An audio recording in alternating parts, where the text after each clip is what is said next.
Basketball. 3,000. History with an exclamation. Company for three. Bang! That one goes down, and the game is tied. Rockies are champions of baseball.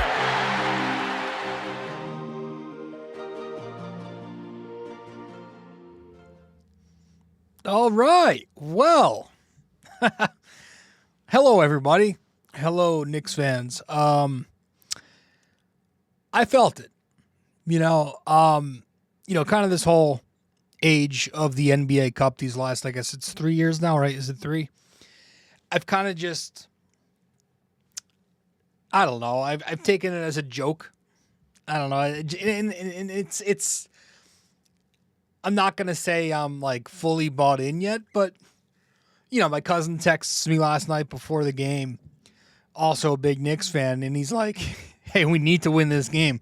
And I go, yeah, sure. Listen, I got to tell you, I started watching the pregame. I turned on the TV after I flipped on Amazon Prime Video. Saw the court, saw the atmosphere. It's in Vegas. They're showing the celebrities. They're showing a bunch of Knicks fans in the building. And, all right, I'm kind of like talking myself into it.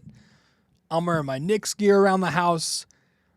Father's like, what's going on? Why are you all nicked out? I'm like, oh, they got the tournament. And he, and so I was trying to buy into it. And then, you know what? Game started. It was a competitive game. And I kind of bought in a little bit, and I had some fun. And then the Knicks pull away. In that second half, they start to gain some separation, and, you feel it.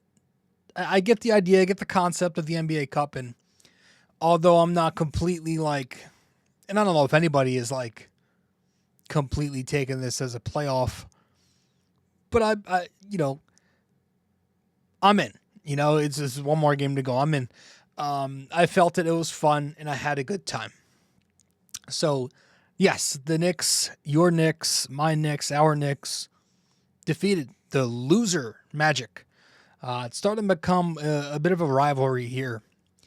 Kind of like the Hawks became a rivalry for a couple of seconds before they went back to irrelevancy. It's kind of like Orlando now. And the Knicks defeated them last night, 132-120, to advance to the final, where they will play the Spurs. But I want to talk about this game for a few minutes here in episode 945 of the podcast. So let's do that. We will get into it all. The Knicks, once again, defeat the Magic. They send them back to Florida. Hope they have fun back in the state that is populated by retired New Yorkers. So have fun, Orlando. Go back to your mediocrity down south. The Knicks will be staying in Vegas and hopefully bringing home an NBA Cup. We'll see. Let's talk about it. We will do all of that in just a sec when we get back from our first break. Be back in about 15 seconds. Quick break here, guys. Stay connected with BD4 on social media. Follow us on Instagram and X at BD4Pod, and find us on Facebook by searching BD4. Don't miss out. Join the conversation. Okay, so big games for a lot of Knicks last night, and I don't really, I didn't know where to start, but I think what really impressed me last night was how the Knicks were able to use Karl Anthony Towns as an offensive hub again. It's kind of the way they've ran offense all year. They use Towns to run offense through, and first of all, his passing remains outstanding. I mean, the scoring is fantastic, but the passing remains great. He's surveying up top for cutters and back cutters and guys coming off of him up top and running DHO, just triggering different actions. And he had that insane pass to Mikal Bridges that caught a lot of attention. Really good outlet passing. Continues to really do a nice job there as a playmaker. But the scoring was great too. And we talk a lot. We talk a lot on the show here that Karl Anthony Towns was brought to the Knicks to play center, right? When you get Karl Anthony Towns matched up against another 5, that is where he's going to dominate. When he's at the 4, offensively at least, he's not as effective. It's a night and day difference. When he's got the 5 on him, you can see he's much more comfortable, and he's able to, again, I'll say it again, dominate. Now, obviously the Magic did not have Franz Wagner, so they weren't able to really cross-match Cat with either Franz or Paolo and get away with it. So a lot of the time last night, you had Wendell Carter Jr., who is a center, guarding Cat. Okay, and he was able to dominate him. And if you're new here to the show and you haven't heard us talk about this before, Cat dominates 5s in space because 5s naturally are going to play back, or they're going to play in a drop coverage when they defend the perimeter. That's going to open up his 3-point game. 5s are also slow, right? Traditional big men are too slow, and Cat, at least offensively, is very mobile and he's very physical. So that's going to open up his drive game if the big's coming up too tight. And I thought, man, you got a whole lot of that last night against Wendell Carter. Towns was able to get easy buckets because of the space around him, right? And because the Knicks are, this is important, if you're still having trouble embracing the modern game, because the Knicks have 3-point shooters and floor spacers who are capable of knocking down those spray threes, that helps Karl Anthony Towns get those drives, right? Mikal Bridges, Jalen Brunson, OG Anunoby, because they're raising their volume of 3-point attempts this year, they're taking threes in volume this year, that's helping him. Because Josh Hart is embracing taking open 3-point looks, that's helping Cat on his drives this year. It's opening up his game because he gets drives in space, and he doesn't get drives with help defenders collapsing to him all the time. So that was part of the plan. Surround Cat with spacing. Now, I'm going to go through a number of different possessions in these next few minutes here. About to sneeze if I don't sneeze. Where Cat, I'm going to go through some different possessions where Cat was just dominating Wendell Carter Jr. And in the first quarter, one of the first few possessions of the game, really, I think it was, the Knicks get into their motion offense, and it gets denied, but they're able to flow it into a double drag, where I think Brunson is screening and Cat's screening. Mikal's on the ball in this double drag. Wendell Carter Jr. is in high coverage, so he's left behind once Cat starts to roll. And so Mikal hits Cat for a lob with just one weak side tagger. It was Desmond Bane, so Cat gets an easy finish out of that. So that I thought was cool to see how motion offense can flow into a counter. It's like we say, it's read and react. You didn't have that option last year. So when we talk about pace, you hear people talk about pace in the NBA all the time. A lot of people will just mistake pace for transition scoring, which the Knicks did very well last night, but pace is also getting into your half-court offense earlier in the clock. And because the Knicks do that a lot more, they're able to flow a primary action that breaks down into a second side action right away. And that's exactly what they did in that possession, where their double drag or their motion offense was denied. That kind of flowed into this. It looked like a double drag to me. Brunson screens, Cat screens, Mikal's on the ball in the pick and roll, and they get an action out of that. So that was cool.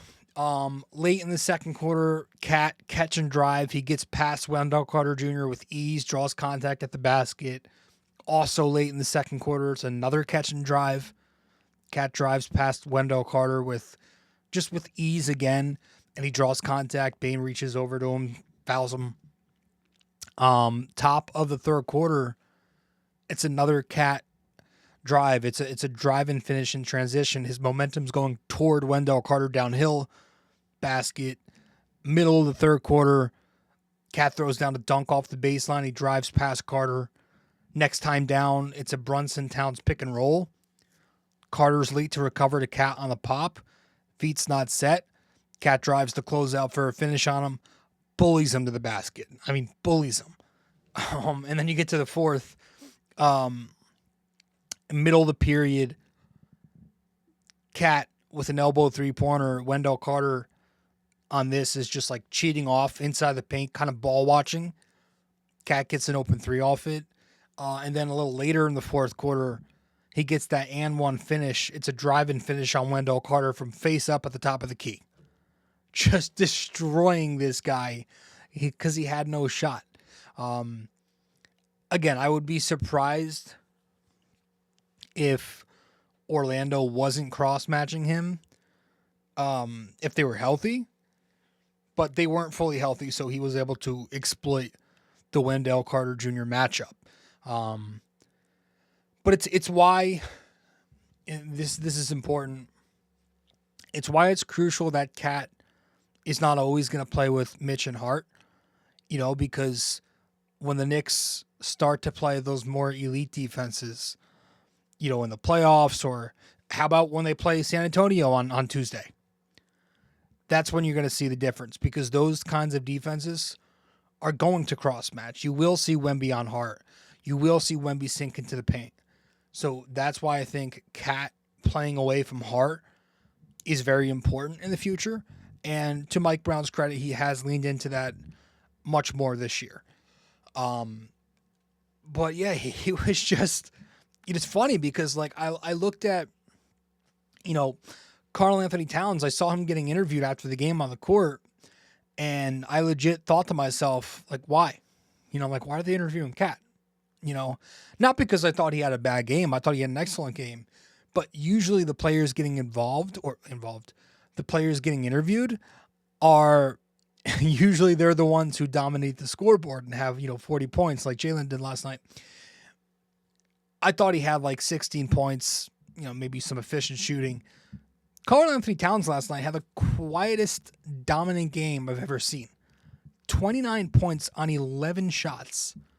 He goes 9 for 11 from the floor, 2 for 4 from 3, 9 for 11 at the foul line. An excellent game, just wasn't loud because, he only took 11 shots. He got to the free throw line a bunch. Jalen Brunson was doing his thing, but the Knicks, hell of a job using Towns and a hell of a job exploiting the switch. Orlando, because they've got a lot of wingspan and a lot of size, they're willing to switch everything, right? They don't always do it, but they are willing to switch everything. And what that does is switching everything takes away the three-point shot, right? And the Knicks got just 23 pointers up last night. That's not a lot. That's half of what they usually like to get up. But because Orlando switches everything, that makes it more difficult for the Knicks to get their threes off, right? It keeps defenders attached to shooters on the perimeter off the ball screen. It removes the help defender window that offense is used to generate those kick-out threes. It eliminates advantages that are created by off-ball screens since the defense doesn't have to chase, right? It shrinks space for the driving kick because there's no second helper committing help to the ball. It forces the offense to win in different ways. But I thought the Knicks were excellent in exploiting those switches last night, whether it was switches up top or pre-switches in the back, low man help, posting on smalls off the initial switch, beating the help that was sent to the Knicks once they hit the post against the switch. Like, I thought they did a really good job in many different ways of exploiting switches. And I got to give a shout out to at Shaq's NBA on Twitter. Again, that's at Shaq's NBA on Twitter, SHAX NBA. Posted after the game kind of a clip of him just breaking down some film on how the Knicks were able to exploit some of these switches. And I took some notes on it because I thought it was just perfectly put, and it's a really good way to show the more casual fan how the Knicks are able to break down this style of defense. And I want to get into that in just a sec. Okay, so I thought there was a possession in the top of the first quarter where the Knicks were able to exploit Orlando's pre-switch and low man help. At the top of the set, you've got a Cat Brunson 5-1 pick and roll. So it's an inverted pick and roll. Orlando switches it. Cat's able to post the switch. It's Suggs. And then while this is going on in the back, the Magic pre-switch low man helper, it goes from Paolo to Bane once Cat posts Suggs. Cat now sets up for an easy basket because he gets to post the initial switch, which was Suggs, and then he doesn't really have a threat as primary helper either, even after the pre-switch on low man, because he's got another small there as it's now Bane. Knicks get an easy basket out of it, and so I thought that was just a really good job of reading the low man pre-switch. You know, for it probably should have been Paolo. They probably shouldn't have pre-switched that. Paolo has more size to bring help. Ends up being Bane. Never really sent full help either. Cat gets an easy basket out of it, or the Knicks get an easy basket out of it. I think Cat hit on an Obi at the basket. So that was a possession that I thought Shaq's pointed out very well. And then there was another one middle of the second quarter. The Knicks exploit the mismatch by just, again, playing with pace in the half court. So this one is a Tyler Kolek Cat pick and pop. Orlando switches it to stay in front and take away the pop. But the Knicks do a nice job of flowing that into a second side action between Brunson and Cat. Brunson is now the entry. He throws the entry to Cat on the post. Cat posts the switch, draws contact. So I thought that was a really good job by the Knicks of exploiting the mismatch despite the advantage being taken away initially off the pop. They wasted no time of just posting the small right after that. And then you go back to the middle of the first quarter. The Knicks were able to exploit the Magic switching Carter off. So they switch Carter off on this possession. Remember, the idea of switching the Brunson Cat pick and roll is to neutralize the pop. But the drawback of that, if you're the Magic, now Cat has the mismatch with the 5 at the action. So because they did that, the Knicks had all smalls for Cat off the pick and roll. So it was a Brunson Cat pick and roll on the wing. Hart's on the strong quarter, one pass away. Orlando switches it, so now Suggs is on Cat. Cat rolls as Orlando pre-switches the roll. So Paolo's off Hart. He's now on Cat. Suggs is off Cat, now on Hart. But Cat's still able to overpower Paolo on the post, and he draws contact. So it's a good example of the Knicks exploiting Orlando's switching to stop the pop because it took away Carter off that first switch. And then middle of the fourth quarter, the Knicks were able to exploit another pre-switch. It's a Brunson Cat pick and roll. This comes off a 3-man action out of a slob with him, Cat, and Kolek, I think it was. But it eventually gets to a Brunson Cat pick and roll. Orlando switches the ball screen, and they pre-switch the roll again. This time, Brunson does a nice job hitting the skip to Hart on the weak corner. Hart stampedes the catch off the late switch because the guy who was switching back out to Hart, his feet weren't set. Hart makes the catch, and he drives on him, gets the basket out of it. So the Knicks do it again here where Orlando pre-switches off Hart on the weak corner, but this time the ball gets back to Hart so he can beat that late closeout. Really good at doing that. Top second quarter, another example that Shaq showed. The Knicks do a nice job of beating the help that comes after the switch. So Cat sets a pin down. He pops off the pin down, so that's going to force Orlando to switch it because of his threat as a three-point shot maker. Once they switch it, he immediately posts the small off the switch. Hart throws the entry pass so Cat can see the help coming from the top. Because when you have Hart as the entry, the help's going to come from right there. You're not going to see backside help. You're going to see help fronted. He's able to read that, finds the open man to beat Orlando rotation. That's a great counter to Orlando switching everything to take away the Knicks' three-point shot, as the Knicks just simply lean into the mismatch and they're able to punish the help that way. So, again, definitely check out at Shaq's NBA on Twitter. He posts a whole damn video where I'm sure he breaks it down a lot better than I just did. But I thought they were great examples of the Knicks exploiting Orlando's switch everything, which they had some issues with all year last year when they played the Magic, right? When the Magic took away the Knicks threes last year, the Knicks couldn't win those games. When the Magic are taking away the Knicks threes this year, they're able to flow it into different things. So, just a great job. And again, Brunson also just exploiting switches all night. Switch hunting. Orlando's hunting down Orlando's bigs and their wings to get the switch he wants and just score out of it. And that is why we're going to hand Jalen Brunson the game ball from last night's game. Jalen Brunson gets 12 game balls now on the year. Last night, he had 40 points, 4 rebounds, 8 assists, shoots 16 for 27, 2 for 5 from 3, 14 for 22 from 2, 6 of 9 at the foul line. He was a +3 across 39 minutes. I mean, again, doing it all. Hunting switches off the pick and roll. Nice two-man action with Cat last night. Really good job, in his screen rejects where he doesn't use the screen sometimes and he goes to the other side of it. Completely confuses the defense and able to avoid a drop. Using just really smart play, nifty, incredible footwork. Killing the mid-range game. A couple really nice finishes. Knocked down his three-point shot after a slow start. Jesus, did he cross up Anthony Black or what? That's the screenshot going around the web right now. But I loved the way he was scoring. I loved how he looked off the ball. We mentioned, I think, last episode or a couple of episodes ago, how the Knicks are using Jalen as a screener a lot more lately. In this game, you saw some more of that. You saw him pop again as a back screener in Spain. You saw him in a double drag for Mikal. You saw him in that inverted pick and roll for Cat.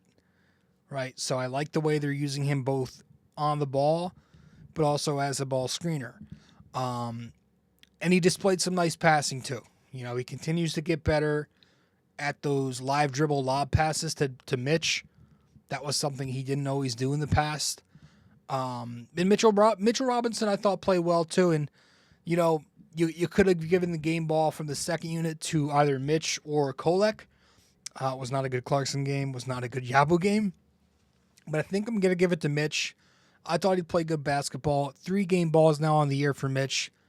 5 points, 9 rebounds, 4 offensive rebounds, 4 blocks, a +4, 17 minutes played. The defense was what I liked, right? Mitch has been great on the offensive glass all season, creating second opportunities, getting the Knicks those extra threes up. I thought his defense was much better in this game.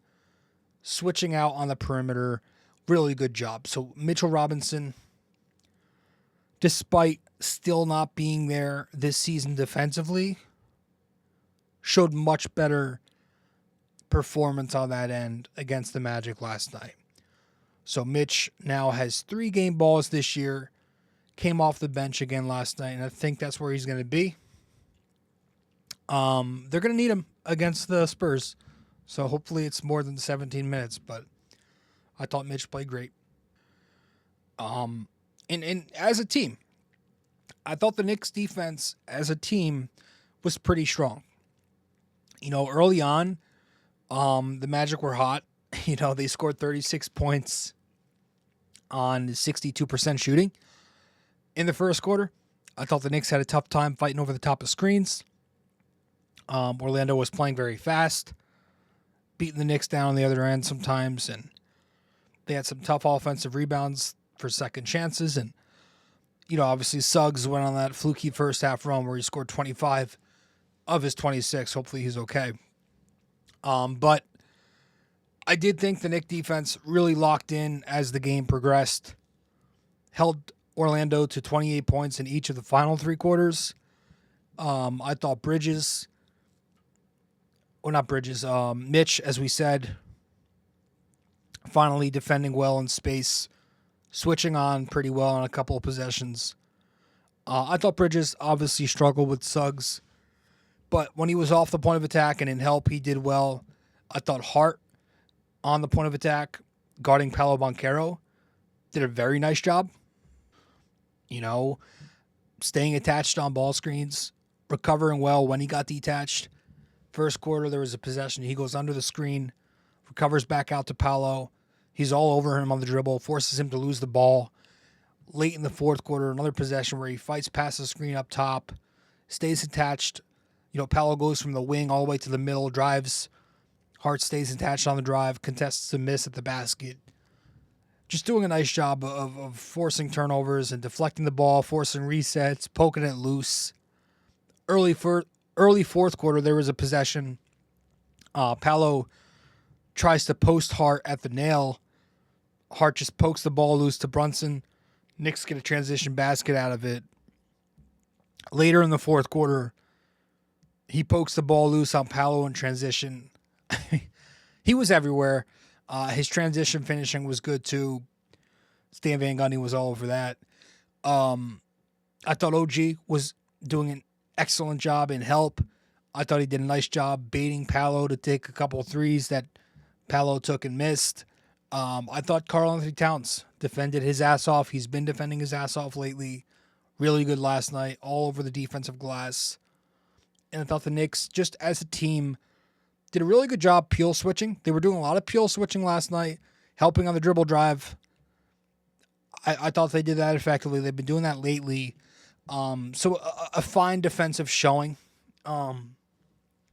after a slow start.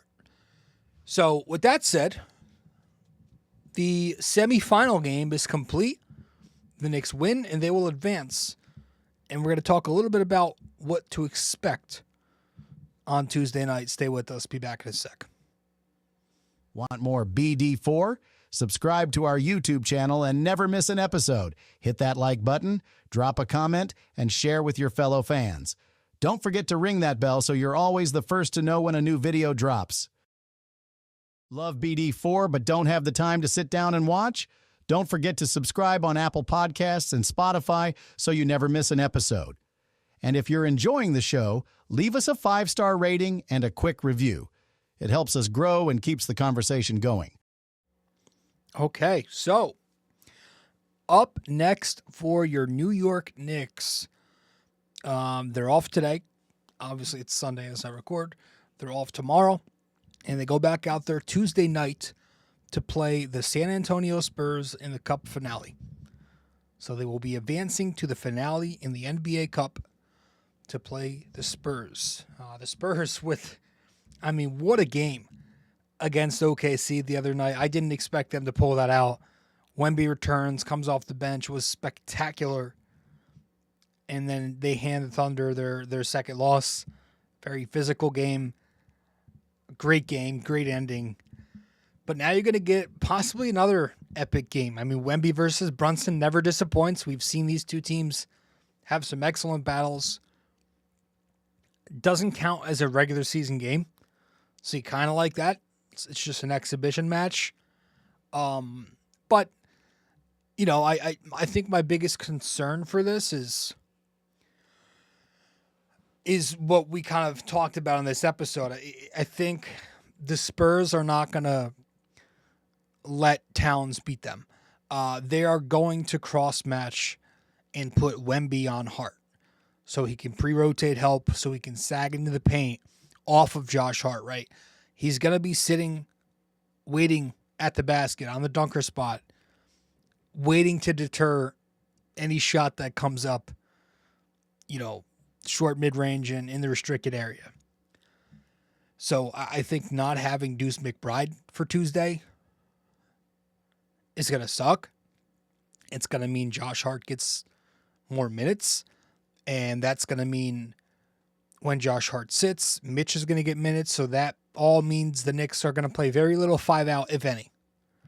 And I think against the Spurs, you kind of wish you were able to get that, but you understand why you can't. So they're going to cross-match on Josh Hart, and I don't know if it's going to matter if Hart is taking and making his threes. I don't think they're going to budge the Spurs. Like, they're not just suddenly going to start to respect it. They're going to stick with their process. They're not going to hedge or help up top to them. They're going to completely sag off.